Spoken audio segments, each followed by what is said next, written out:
गायत्री मंत्र की दीक्षा ली पंडित मदन मोहन मालवीय जी से। वो मालवीय जी जिन्होंने काशी हिंदू विश्वविद्यालय की स्थापना।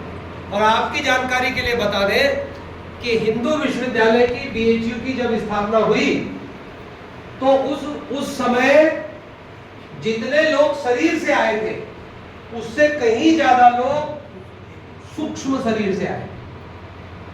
हिमालय की अद्वितीय सत्ताएं वहां पर आई थी सूक्ष्म शरीर धारण करके। कहां पर? उस विश्वविद्यालय की स्थापना। क्यों? क्योंकि वो सनातन संस्कृति का विश्वविद्यालय। और इस पूरी पृथ्वी पर सनातन धर्म ही एक ऐसा धर्म है जिसके रहने से, सनातन क्या है? पृथ्वी जब नहीं थी तब भी जो था वो है परमात्मा। पृथ्वी जब है तब भी वो है परमात्मा। और पृथ्वी जब नहीं रहेगी तब भी जो है वो है परमात्मा। और उस परमात्मा की जो क्वालिटीज है, उनके जो गुण धर्म है, उनकी जो दिव्यताएं हैं, वही जब मिल जाती है तो उसी को कहते हैं सनातन संस्कृति, ईश्वर की संस्कृति। और ये ईश्वर की संस्कृति ही है जो ये कहती है कि अमेरिका में कोई रहता हो, चाहे इंग्लैंड में कोई रहता हो, जर्मनी में रहता हो, चाहे कोई फ्रांस में रहता हो, वो भले ही हमारा बंधु शरीर से न हो, परंतु ईश्वर के नाते वो भी हमारा बंधु है। और खून के नाते हम रिश्तेदार नहीं है, लेकिन खून बनाने वाले के नाते हम सब बंधु भ्राता हैं। इसलिए भारत ने ब्रदरहुड या विश्व बंधुत्व का नारा दिया और कहा वी आर ग्लोबल। हमने आज तो दुनिया, अमेरिका, इंग्लैंड तो इकोनॉमी के कारण कहते हैं कि वी आर ग्लोबल, ग्लोबलाइजेशन। हमने इकोनॉमी के कारण कभी नहीं कहा। दुनिया ने पहली बार यदि मसाले चखे तो भारत के चखे। दुनिया ने यदि साड़ी पहनी तो अंगूठी में से निकल जाए, माचिस की डिबिया में बंद हो जाए, ऐसी साड़ी दुनिया ने पहली बार हमारे यहां से चखी। यदि दुनिया ने कपड़े पहनना सीखे तब भारत से सीखे। यदि दुनिया ने शिक्षा सीखी तो भारत से सीखी। और यदि दुनिया ने लोकतंत्र सीखा तो भारत से सीखा। यदि लोगों ने कृषि सीखी तो भारत से सीखी। यदि लोगों ने नौकायन से लेकर विमान चलाना सीखा तो भारत से सीखा। भारत अद्भुत है क्योंकि ये सनातन है और सनातन संस्कृति का आधार हमारे सदगुरु होते हैं। तो गुरुदेव की दीक्षा हुई, पंडित मदन मोहन मालवीय जी ने की। और दीक्षा के समय उनको कहा गायत्री ब्राह्मण की कामधेनु है। और ब्राह्मण का मतलब तपस्वी, आपको तप करना है।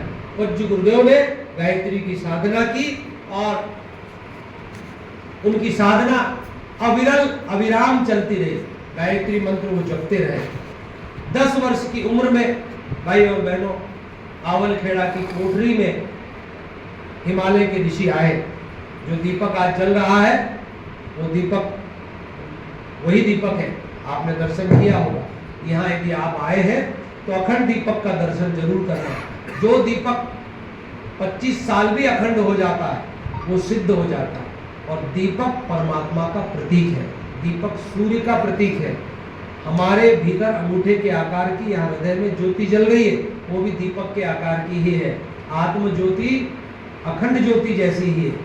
वो जो दीपक जला था उसके सामने हिमालय के ऋषि आए, सर्वेश्वरानंद जी भगवान, और आए और उन्होंने गुरुदेव के सिर पर हाथ रखा और हाथ रखकर कहा कि आपका पिछला जन्म रामकृष्ण परमहंस का है, संत कबीर का है, समर्थ गुरु रामदास का है।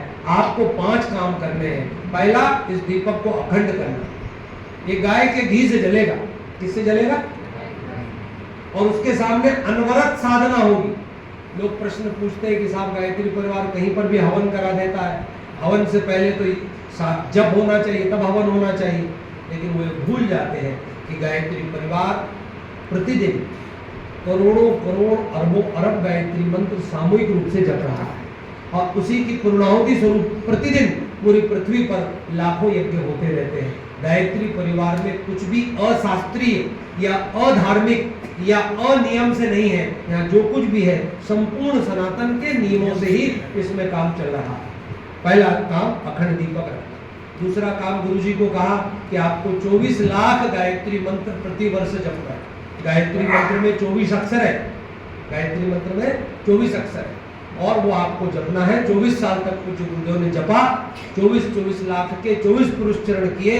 ये दूसरा काम उनको दिया गया और 1957-58 में उसकी महापूर्णाहुति हुई। तीसरा काम उनको दिया गया कि आपको हिमालय आना और ऋषियों से मिलना।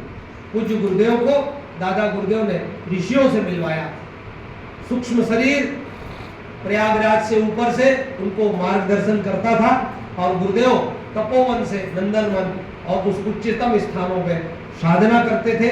और गुरुदेव को विश्वामित्र, गायत्री के ऋषि, वशिष्ठ धर्म और विज्ञान के संतुलन के ऋषि, चरक आयुर्वेद के ऋषि, पतंजलि योग के ऋषि, नारद देवताओं के ऋषि, वेदव्यास साहित्य के ऋषि, ऐसे संपूर्ण ऋषियों की चेतना से गुरुदेव की मुलाकात कराई गई। और गुरुदेव को उन सारे ऋषियों ने कहा, आपने तब से विश्वास जीता है, अब संपूर्ण शक्ति हम आपके साथ लगाते हैं और आप सनातन धर्म की रक्षा के लिए, राष्ट्र और विश्व के निर्माण के लिए काम कीजिए। ये तीसरा काम। चौथा काम उनको कहा गया, आपको लिखना है। गुरुदेव ने 3200 पुस्तकें लिखी। जो गुरुदेव ने क्या लिखा? 3200। और फिक्शंस नहीं है, काल्पनिक चीजें नहीं है, वो चीजें हैं कि कैसे व्यक्ति का निर्माण हो, कैसे परिवार का निर्माण और कैसे समाज का निर्माण हो। वो बातें गुरुदेव के साहित्य में है। आत्मा को परमात्मा तक, जीव को शिव तक, मानव को देवता और ऋषि कैसे बनाया जाए, व्यक्ति को कैसे गढ़ा जाए।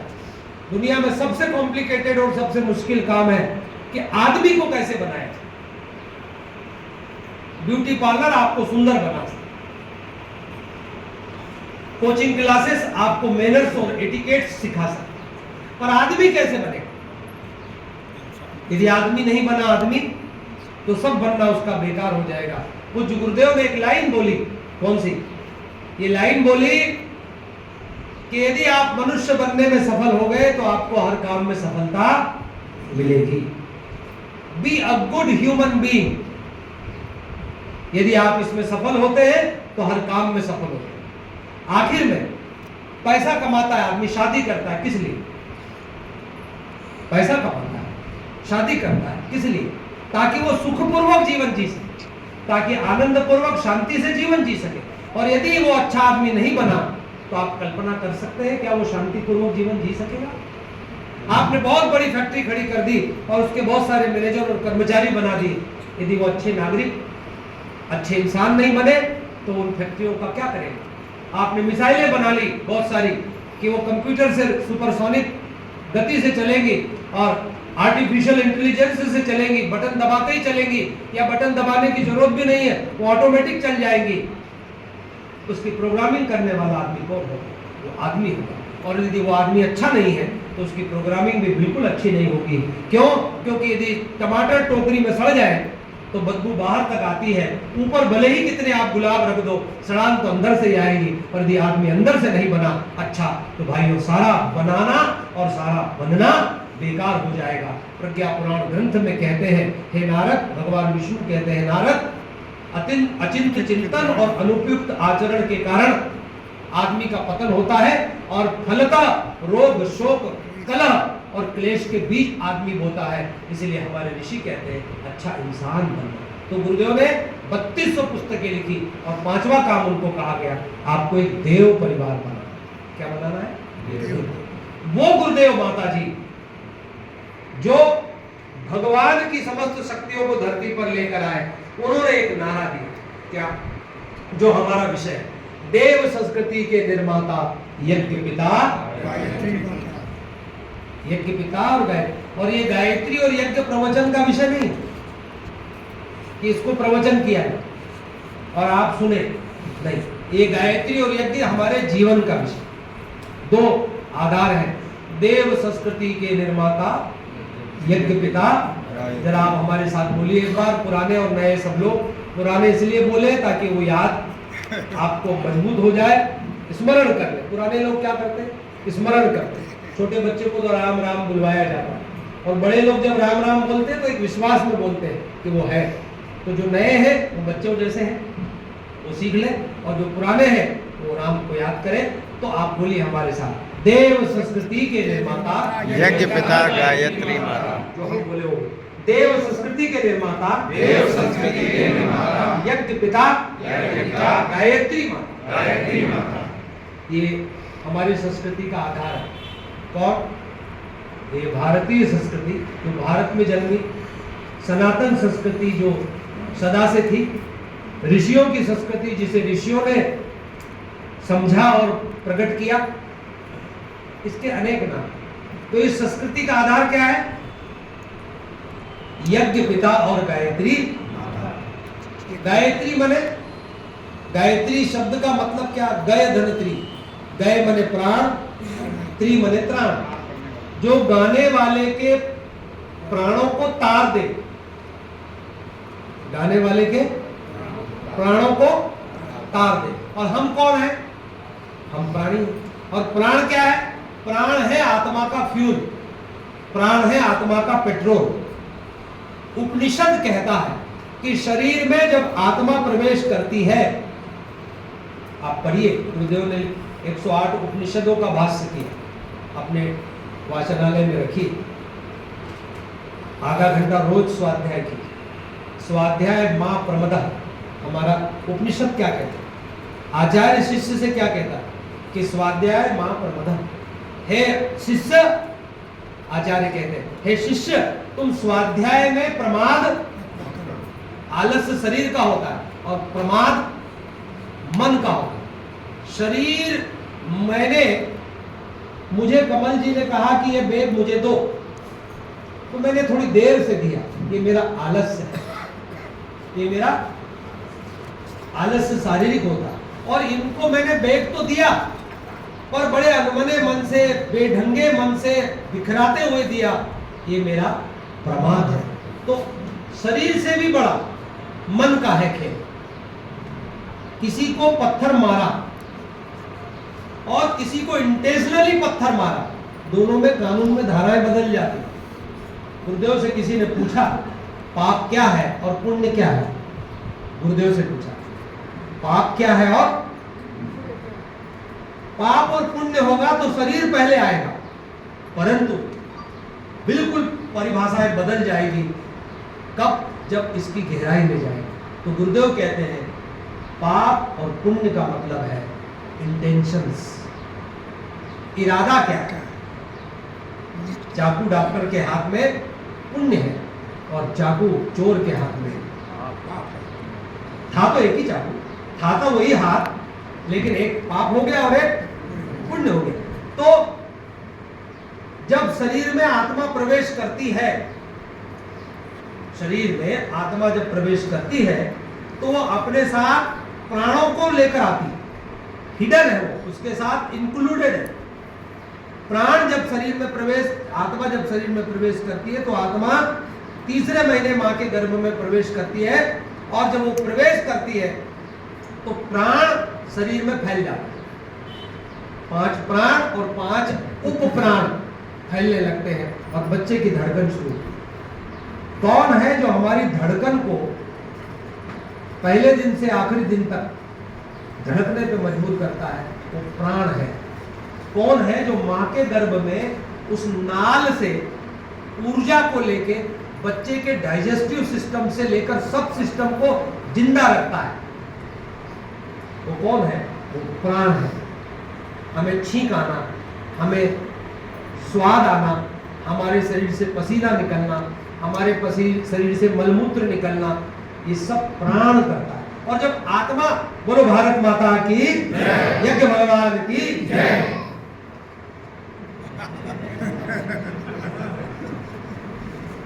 जब शरीर से आत्मा छोड़ने का समय आता है, आत्मा जब डिटेच होती है, शरीर तो छूट जाता है। आत्मा, आपने मोबाइल में से सिम निकाली और दूसरे मोबाइल में सिम जैसे डाली, सारा डेटा ट्रांसफर। मोबाइल बदलता है, सिम नहीं बदलती। Once your account is always your account. तो वो डेटा आपका ट्रांसफर होता चला। आप कहते हैं कि ये कैसे होता होगा? जब आपके मोबाइल बनाने वाला, ये मोबाइल बनाने वाला इतना गजब का मोबाइल बनाया है कि आपका हर एक चीज जो जो आप देखते हैं फिर वैसे ही वैसा आने लगता है।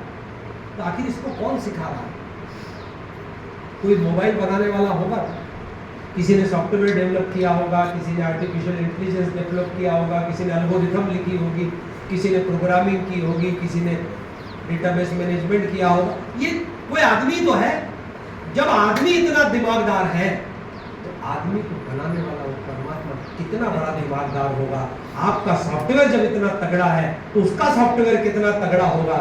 जहां आज के सारे इंजीनियरों की सोच खत्म होती होगी, वहीं से उसकी सोच शुरू होती होगी। आप कहते हैं, और भारत ने उन अल्टीमेट चीजों को दुनिया को दिया है जिसके बारे में दुनिया सोच भी नहीं सकती। हमारे पढ़े लिखे युवाओं से हम ये बात कहते हैं कि आप उस सौभाग्यशाली संस्कृति के नागरिक हो जिसने दुनिया को मरण धर्म और मटेरियलिस्टिक चीजों के बारे में नहीं, उन चीजों के बारे में बताया है जो अमरण धर्म है, जो शाश्वत है, जो सदा से थी, कमाल की चीज है। सोने चांदी के बर्तनों को छोड़कर, महलों को छोड़कर झोपड़े में आनंद कर सकता है आदमी। भाइयों, ये यदि कहीं से ज्ञान आदमी को आता है तो केवल भारतीय संस्कृति से आता है, उसके अलावा आ नहीं सकता। क्योंकि हम वस्तुनिष्ठ, ऑब्जेक्ट ओरिएंटेड नहीं है, हम आत्मनिष्ठ है, आत्मा ओरिएंटेड है।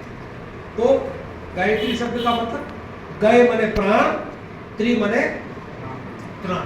गाने वाले के प्राणों को जो ऊंचा उठाए उसका नाम गायत्री। जब